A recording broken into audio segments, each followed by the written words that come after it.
Hello everyone. In this video I am going to tell Bhagavad Gita shloka number 4.35.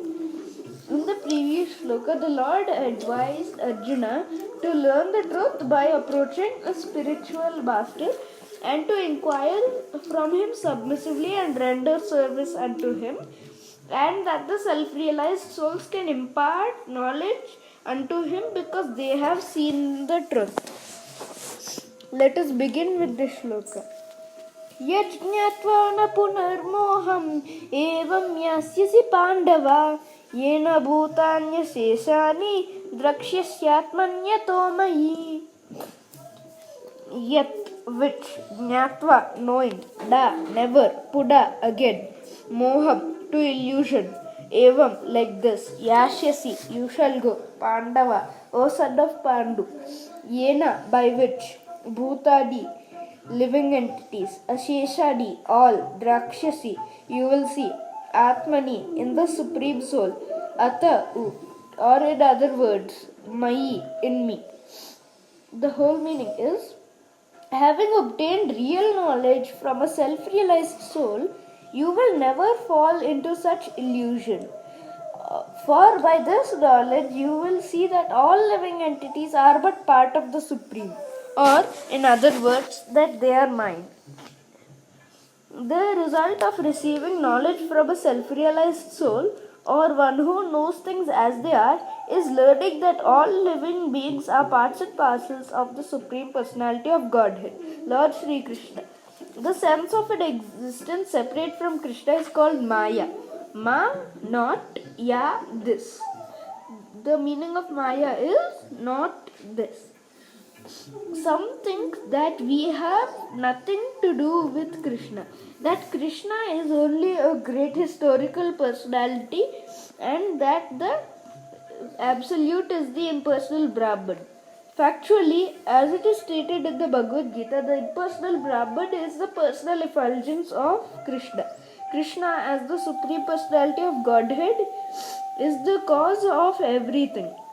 In the Brahma Samhita, it is clearly stated that Krishna is the Supreme Personality of Godhead, the cause of all causes.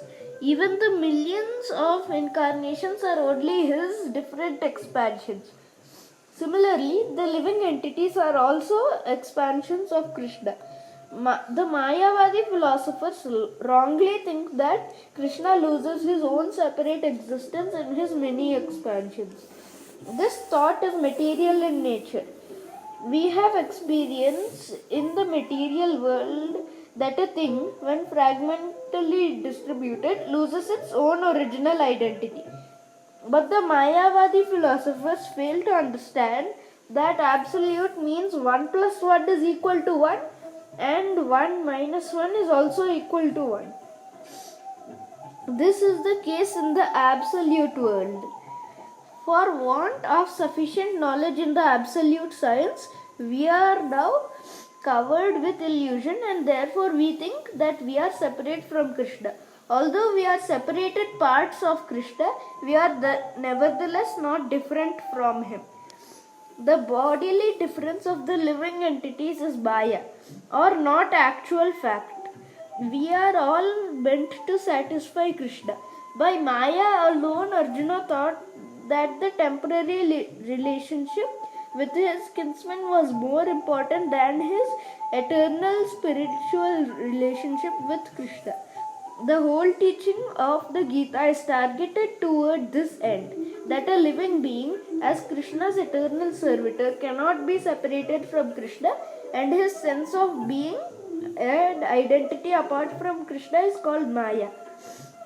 The living entities, as separate parts and parcels of the Supreme, have a purpose to fulfill. Having forgotten that purpose since time immemorial, they are situated in different bodies such as men, animals, demigods, etc. Such bodily differences arise from forgetfulness of the transcendental service of the Lord. But when one is engaged in transcendental knowledge through Krishna consciousness, one becomes at once liberated from this illusion. One can acquire such pure knowledge only from the bona fide spiritual master and thereby avoid the illusion of the living entity is equal to Krishna. Perfect knowledge is that the Supreme Soul, Krishna, is the supreme shelter for all living entities, and giving up such shelter, the living entities are deluded by the material energy, imagining themselves to have a separate identity.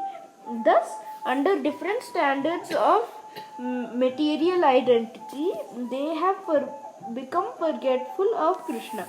When, however, such deluded living entities become situated in Krishna consciousness, it is to be understood that they are on the path of liberation as confirmed in the Bhagavatam 2.10.6. Muktirhitvanyata rupam swarupena vyavastitihi.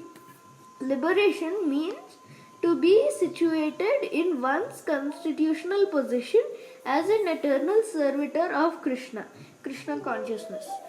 Thank you for watching, and I will tell the next shloka in the next video.